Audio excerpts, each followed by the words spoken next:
Minecraft is a game that has meant a lot of different things to me at a lot of different times in my life. I still remember exactly where I was when I first saw it. I was sitting at my desk in middle school in late 2009. I would have just turned 11 when one of my friends pulled it up on the class computer. It was just a little web game. All I really remember was a bunch of players in a laggy multiplayer world full of giant stone pillars and lava, but it blew my mind. I could build anything I wanted and tell my friends all about it at school the next day. It was magical. At some point, not too long later, survival mode would come out, and the game would be released as a desktop application, and I wouldn't be playing it in a browser anymore. Suddenly, I had my own world. I could work my way up to having tools and little animals and fences, and to this day, I still remember my first Minecraft home. Just a little crevice in the side of a mountain that I'd carved out and made my own. It wasn't much, but it was my own little place. It was a sense of liberty at a time in my life where all of my decisions were being made for me by other people. This little home in the mountain, though, it was something that I made for myself. Something that was mine and nobody else's. A whole world where there was no bedtime, no school, no bullies, no rules or orders. It was the first time that I, and so many other kids my age at the time, tasted freedom. Down the road, around age 12 to 14, and some of my viewers might already be familiar with this story, a friend and I managed to scrape together enough money to start our own server, Witchcraft Survival.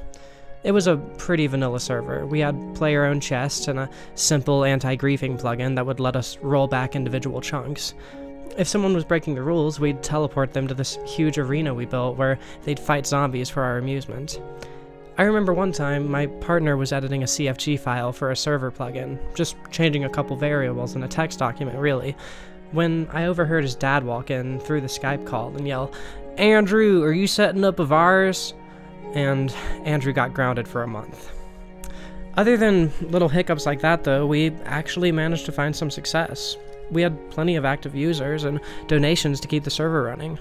I'll never forget the sense of pride in our work that I felt when I'd meet my friend in the cafeteria one day and give him a crisp, clean $100 bill, his cut of the donations. Suddenly, that same sense of freedom I had gotten from this game, that same sense of liberty and control that survival Minecraft gave me when it first came out, was able to extend to the real world. That $100 was no small portion of the costs for my first desktop computer, a computer which I've been gradually upgrading to this very day. We had our own YouTube channel too, The Cheesy Minecraft. Hey guys, so today I suppose this will be the first of my Redstone series. And yeah, it's Papa Cheese here, obviously. And so we're gonna go over some basic Redstone stuff. And to start out here, wait, let's switch this button. Well, what the? Okay, first off, let's switch buttons, because, you know... I better see Cheesy Minecraft hit 1,000 subs after this video comes out. My friend was Baby Cheese, and I was... Papa Cheese. A lot's changed since then. And I mean, a whole lot has changed since then. Over a decade later, just the other week at the time of writing, my girlfriend and I started our own little LAN server to play together. Turns out Minecraft is just absolutely awesome on the Steam Deck. I can just sit on the porch taking in the natural beauty around me while doing the same thing in-game. Well, the other day I was mining, and after looking up the new optimal Y coordinates to find diamonds after the Cliffs and Caves update, I was just digging away when this one song came on the soundtrack, one of the new ones by Lena Raine, and I just started bawling my eyes out. No, I'm no stranger to crying, but today I want to examine that feeling. Let's see if we can find out why this dumb little block game made me feel such strong emotions completely out of the blue. So, this video is going to be for two types of people. Late-stage millennials like myself who feel like Minecraft has just left them behind, and those of you born just a couple years later who remember Minecraft not as this distant, foggy memory from your childhood, but as this thing that's pretty much always been there. Today, you'll get to see how the other half lives. So, right now, as those who follow my Twitter or watch the post-credit updates in these videos will know, my girlfriend and I are going through a very adult situation. We just lost our home because our landlord decided to raise our rent and we couldn't afford the place anymore. As soon as I finished writing this paragraph, I headed over there to do the last little bit of cleaning before finally saying goodbye to that place and all its memories for good. Between my weird and difficult to document employment status as a YouTuber and the backwards view that a lot of folks in my area have towards people like my girlfriend and I, we didn't really have any luck finding another place to live. And so we've had to trade all of that freedom, privacy, and confidence for a little spot in my childhood bedroom at my parents' house. At least until we can find a landlord who wants our money. This house used to be a home for 1,000 childhood memories for me. Everything from building forts in the woods out of twine and branches, to my earliest relationships, to starting this channel, to falling in love with Minecraft for the first time. Now it's become nothing but a place to settle my accounts and handle my business. My business being to get back out of here as soon as possible. It kind of feels like this Minecraft world came to Charlotte and I at the perfect time. All of the things I mentioned earlier, being young and feeling like you don't have any control over your life, well, her and I are kind of right there again at this moment, just with less homework. The idea that we keep coming back to, half jokingly, half in earnest, is that Minecraft is letting us live out the wild, unimaginable fantasy of home ownership. Now, this is a very sad situation for us, and I've shed more than my fair share of tears over it. But I don't think that that's entirely, or at least not directly, what those tears were about. I don't really play games for escapism. As many of you will know, the type of games that I like to play are usually the type that make me get really introspective, confront some hard truths about myself and the world, or teach me some sort of lesson that I then apply to my real life. It's just the way that I like to interface with media. Minecraft, though, it's always been pure escapism. That's all it could ever be for me. All of the phases that I've had with Minecraft, all of the times that I was the most engrossed with it, have been times when I was going through some pretty awful stuff. Even if I've done the same old line of progression 100 times and built 100 houses, none of them particularly good or unique, just having something to grind away at for a bit, something to focus on, has done a lot to help me dissociate whenever I needed that the most.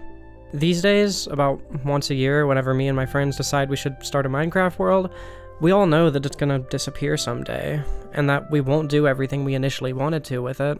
We know that plans will fall through, and we won't all end up being the netherite badasses that we imagined, with perfect automated farms and huge storage warehouses full of cobblestone and diamonds. Hell, to this day, I've never owned a shulker box or used an elytra. But for those couple weeks when we're playing it, it's so easy to just disappear from our responsibilities.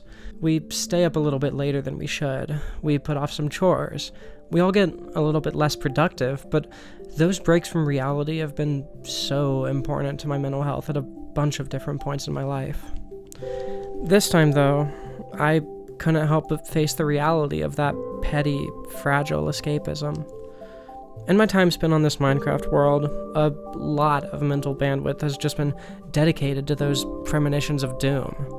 That inescapable feeling that pretty soon, all of this escapism is gonna come crashing down, and I'll be without a home to call my own. And no amount of escapism will be able to elevate me from those circumstances. It was like I could feel myself being ripped out of the game. It's like falling asleep and dreaming of your own alarm clock. While this was ultimately a feeling that I cooked up inside my own brain, it's one that I could only experience in this way with Minecraft. Every time that I play Minecraft these days, I feel this massive disconnect from the game that I played as a kid. Everyone that I play with seems to know way more about the game than I do, when I'm the one who used to be making the redstone tutorials. Everyone is constantly talking about new mobs that I had no idea existed. Everyone but me knows what the story is with these weird new guys in the nether that must have replaced the zombie pigmen at one point. Everyone but me knows the exact measurements to carve out to make an XP farm out of a zombie spawner. Everyone but me knows how to make banners or use armor trims or how to give villagers jobs and level them up. I have no idea what a Totem of Undying is, or how to get one. I don't know what tridents do. There's some sort of pixie thing that one of my friends had in our last world. Apparently you can make logs that just don't have the white parts on either side. There's just so many game mechanics that I simply have no knowledge of. You'd think that this would be exciting for me. It's so many new possibilities to explore and scenarios to learn about. Maybe that's how I would have seen this stuff back in the day, but now, for whatever reason, I just feel like an old lady when I play this game. I originally quit playing this game regularly right around 1.6, shortly after Horses came out in 2013, over a decade ago. And so there's two different distinct phases of Minecraft for me. All the stuff that I know well, and everything that came after Horses. Unfortunately, the stuff that I know well is now vastly overweighed by the stuff that's totally foreign to me. See, I'm kind of a simple person when it comes to this game, a cottagecore Minecraft player. Truth be told, the only things that I really care about that's been added to the game in the past decade are the candles, and how mountains are now even taller than they used to be now that the build limit is higher. I just want to have a simple, pretty home where I can live a simple, pretty life.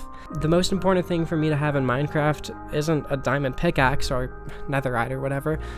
I just want a nice porch with a view and maybe a bee farm. Minecraft is a true sandbox game. I've already gotten like 15 hours in this new world without touching any of the new mechanics.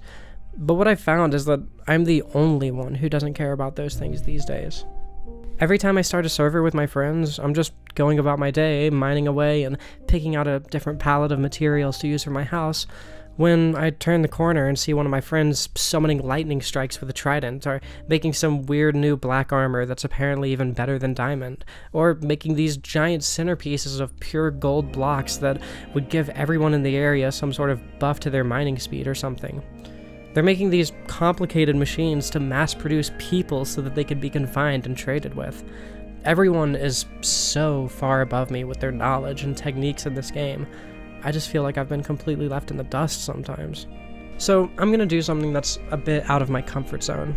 We're ditching the casual, laid-back fun of the Steam Deck. We're updating Minecraft on my desktop PC for a higher resolution and mouse and keyboard precision. And we're getting serious. I want to see what I've been missing all this time. Maybe there's something to all these advanced mechanics. Maybe it's time I quit living in the past with this game and try to enjoy it for what it's become instead of lamenting on what it used to be. I'll be back in a few days, and hopefully I won't feel like such a boomer by the end of all of this.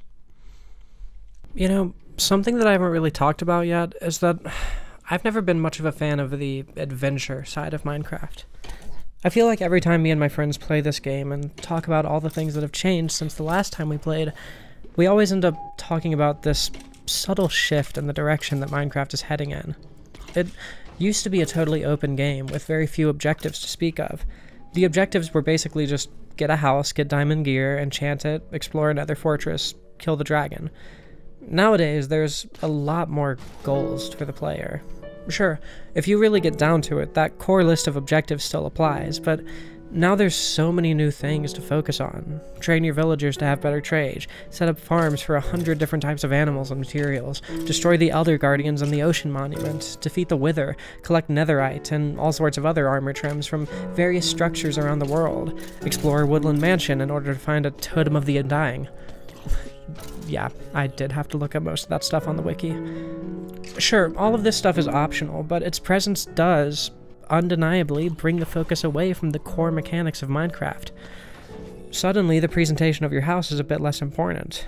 It reminds me of when I started playing guitar. I thought I was hot because I could play a couple really tricky songs. Then, eventually, I got on the internet and was flooded with thousands of videos of people doing things with a guitar that I couldn't even understand or comprehend.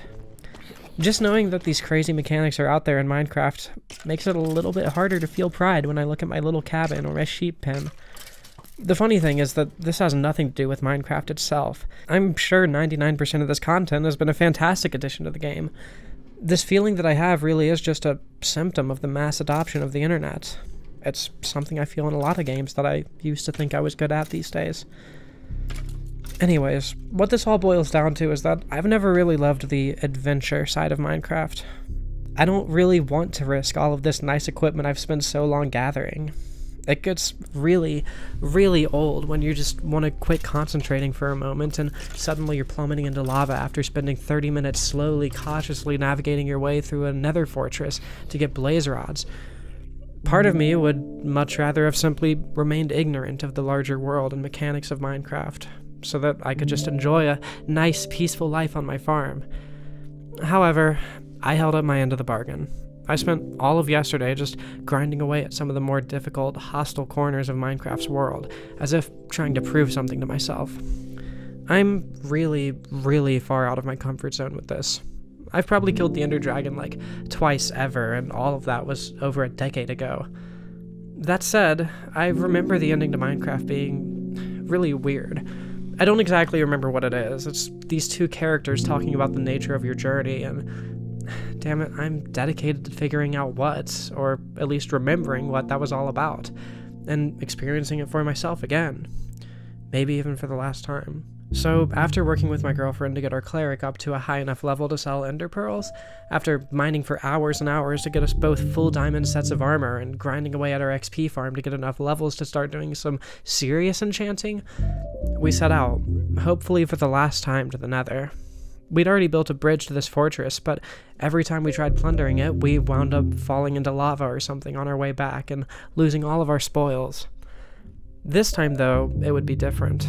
This time, we brought a diamond and an ender pearl and some obsidian so that once we got a blaze rod, we could quickly craft an ender chest and stuff all of our valuables into a pocket dimension where no death could claim it. Well, we actually managed to get home safely this time. We didn't even need the ender chest at all. Turns out the best solution was to grind out about 1,000 iron and a few dozen gold and make a minecart system so that we could ride our path to the Nether Fortress without any fear of getting knocked off the edge by a gigapig, or whatever those things are called. Go figure. All that was left to do, though, all that remained before I could prove to myself that you can still teach an old dog new tricks, was to follow the Eyes of Ender we crafted with the blaze rods until eventually we reached the stronghold, and we're ready to face the Ender Dragon. This was actually one of the more fun parts of the game for me. Charlotte and I were kitted out to the nines with full diamond everything. I had an infinity flame bow, so anytime we needed food, I could just snipe some animal and get fully cooked meat immediately, like in Breath of the Wild. We were strong enough that nothing in the overworld could serve as a huge threat. I even had feather falling on my boots just to make traveling a bit less thought-intensive. Following the Eyes of Ender has always been a special part of Minecraft for me. Even though it's something that I've only done a couple times before, the anticipation of getting to the portal and finally achieving the goal is awesome. But more than that, it's just you and whoever your partners are traveling this world together. You get to see all of these different biomes that were hiding just behind the fog, just outside of render distance, and at the end of your journey, reflect on how life could have been different if you decided to set up your bases in one of those other biomes that, after spending so much time in your own, feel exotic and mysterious. It's super cool, and honestly, it makes me want to start up a whole new world right after this one, just to explore those possibilities. Even if each biome is essentially just a different backdrop for the same story, your home in Minecraft is something that's super personal to you. It's something you really own. We drew nearer and nearer to the end until, eventually,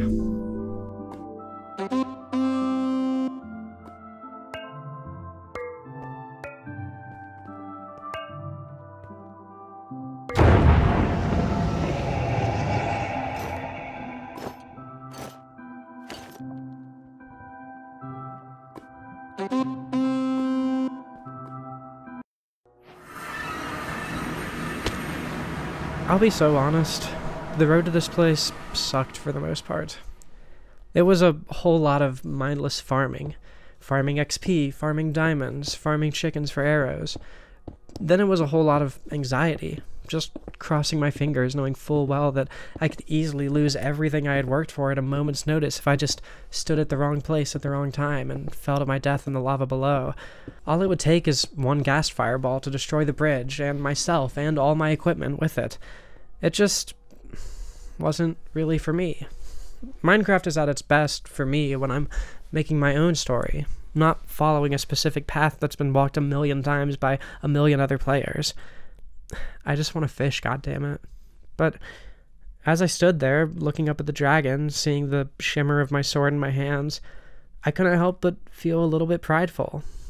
I didn't think that I was having that much fun in the moment when I was doing all that grinding, but looking back on it from here, it's hard for me to not enjoy all of those memories. I really didn't think I had it in me. I know this sounds conceited as hell. I'm only 25 years old after all, but I really thought that my days of exploring the end were so far behind me. Like, I was just too old to be able to be swept up in an experience so basic for as long as it takes to get here. Truth be told, I felt like a kid again, and I was ready to finish this, so that I could resume my apartment hunt, finish this video, and get back to being an adult.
You know, analyzing poems like the one at the end of Minecraft is really tricky.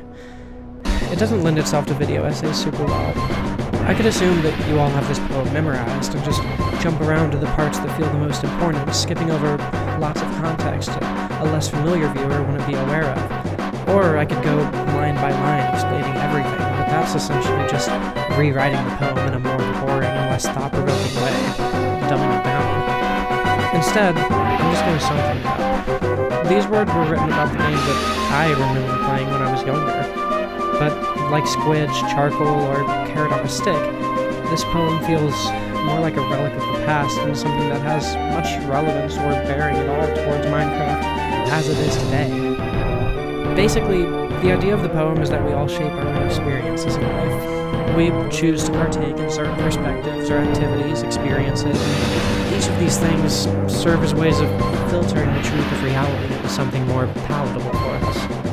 That truth of reality would be that we're all one. All the atoms in you and all the atoms in every star are cousins. Essentially, the universe is just one consciousness experiencing itself from an infinite number of subjective perspectives. So, what does any of that have to do with Minecraft? Well, a lot, actually. Minecraft, likewise, is a single game experiencing itself subjectively from, let's see here, 200 million different perspectives. Jesus. And those perspectives, us Minecraft players individually, well, we're all a part of Minecraft too. Our experiences shape how other people see the game and interact with it. Our mods shape the game in a much more literal way. And our feedback is integrated time and time again into the game. Minecraft is less of a game and more of an infinite series of memories that a community of a couple 100 million has built up. Minecraft wouldn't exist without us. Without a player base, Minecraft would just be the code for an unrecognizably simple game sitting on Notch's computer slowly deprecating. The big idea that sticks out for me here is actually kind of depressing for me. Minecraft has become a game that I can hardly recognize anymore. When I play it, it no longer feels like a world that was made just for me. It just doesn't fulfill that particular fantasy anymore. It doesn't feel like escapism to me anymore. I know that my perspective and all the mechanics and concepts that I value about Minecraft are still a part of this game. I'm still a part of this universe, to speak in the poem's terms. But like this poem, my perspective on Minecraft has become a much smaller part of the game than it used to be. Nowadays, a new generation's perspective on this game has become the driving force behind the game's direction. Minecraft is a universe that I'm a part of, sure. It's one that I made, along with millions of other players. But it's a universe that's kind of moved on from me. In real life, I'm just 25 years old. But in Minecraft, I'm ancient. Nothing but a holdover from a previous generation. In Minecraft, we shape the world, and we shape Minecraft. Nowadays, though, Minecraft is being shaped by a generation that I relate less and less to. Stuff like the end poem, though, people like me are the reason that they're still in the game. That's our influence on the universe of Minecraft. Anyways, the dragon was dead. We saw the ending. All that was left to do was to achieve something that I've never managed before. I wanted to get an elytra and shulker boxes and become more powerful than anything you could possibly do in the old Minecraft. So my girlfriend and I went back into the end to see what we would find now that the dragon was dead. Damn it, I cried here again. In spite of being the go-to place for items that totally differentiate this game from old-school Minecraft, I can't help but feel like the end is an entire dimension dedicated to us older players. The people who, completely unjustifiably, feel like they simply lose something every time new content is added to this game. I can't really describe it, but the end feels like a faded memory of all my childhood Minecraft homes. It's like how I remember my parents' home, which I'm now living in again. For the time being, at least. Living here as a child felt magical to me. I had plenty of woods to explore and forts to build and fun to have. As an adult, though, living here is nothing but a source of shame. It's a mark of my own failures. A place where concentrating on my work is nearly impossible, save for those brief slices of solitude I get in the mornings when nobody else is awake. It's like I can look out from that porch onto the yard and remember all the fun that I had there, but that's all it is, a memory. Just a series of quick little flashing, desaturated images, distorted to obscurity through the warped lens of adult cynicism and shame. Whatever this place once was to me, it's something different now.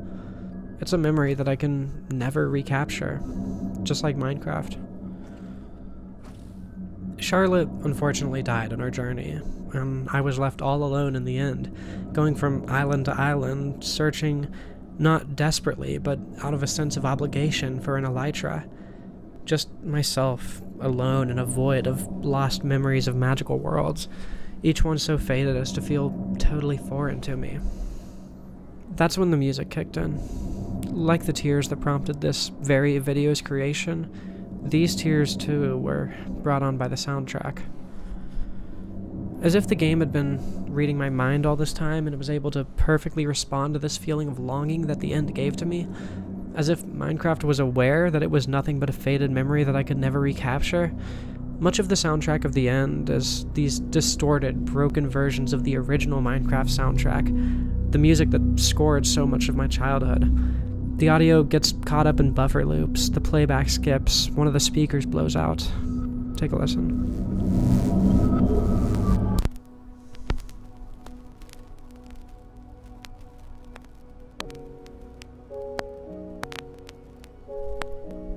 That right there is just fucking tragic to me. It's Minecraft's own little response to everything at the end of time.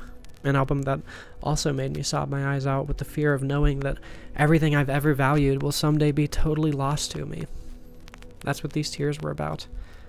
This world that Charlotte and I molded in our image, this adventure that the two of us went on together, this video that I'm currently making documenting the journey. Like everything else in Minecraft and in life, someday it'll all just be a faded memory. Nothing but raw emotions frozen in digital amber on a Google database in a dying hard drive, never to be felt again. In this empty, near meaningless void, the end, I had nothing but the company of a tragic soundtrack and the Endermen surrounding me, when suddenly I felt a little bit less alone. While the last thing that I want to do in this video is talk about Minecraft's lore, I've sort of headcanoned it that these structures in the end are a kind of representation of all the abandoned Minecraft worlds out there. Every time you create a world, build a place for yourself within it, and eventually abandon and slowly forget about it, all of those memories are transferred here to the end, and they become these structures. So the Endermen then would be the players, the people who put down Minecraft one day and never came back. That's why they pick up blocks and move them around. Sure, there is exactly zero evidence for any of this, but it's just how I feel when I'm in this place. And I can't shake that feeling no matter how much I think about it or write. These Endermen were my peers. They too are lost in this endless void of memories, desperately trying to recapture what once was, but unable to through their twisted form. They might have all been players once, just like I used to be, but that part of them is gone, and it becomes more forgotten every single day. Part of me kinda hopes that this home that Charlotte and I have built together ends up here someday too. The memories of one dream get transferred into another dream and the cycle continues. I think I'd like that a lot. Eventually, I linked back up with Charlotte, and we found our bounty. And for the time being, I was done with Minecraft, yet again. These Elytra and Shulker boxes would trivialize the game to the point that I'd never need to be afraid of anything in this digital world again. But there were still so many things to be afraid of in the real world, and I had to face them, just like the poem told me to. It was time to wake up from this dream and pass on into the next, into another world that I was always destined to make my own. Wish me luck finding another apartment, guys.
Before I close out today's video and get back to writing about Dishonored, I would just like to go ahead and verbally thank the patrons, especially those who donate $10 or more monthly, such as Delaney, Toma, DJ Jax, Babylon Broken, The Narcissist Cookbook, Esiobatoon, Spooky Ina, Guybrush, Mcoy, Cappy, Lake, Mina, Eva Knight, Panda, Mr. Cococo, Shay Theus, Nomad Delilah Jester, Bjorb, Lily Leones, Neris, Sean Hamilton, Monkey Monk's Monkey Monastery, Voiced Mute, Haunted Mystic, Charlotte, Freedom Rider, Rio, Laura M, Poof Donut, Femboy Fishing, Atheist, Joannis, IW, Arda Aurelia, Vega Nelson, Demise, Mia Maple, Nicole, Ada Avery, George Rosenbaum, Neurofilter, The Coom Slayer, Summer Celine, Garnet Midnight, Big Time Jim, Darius Fazier, Dennis Voshakamer, Almost Dead Again, Gab, David Kaiser, Erica, and CeeLo.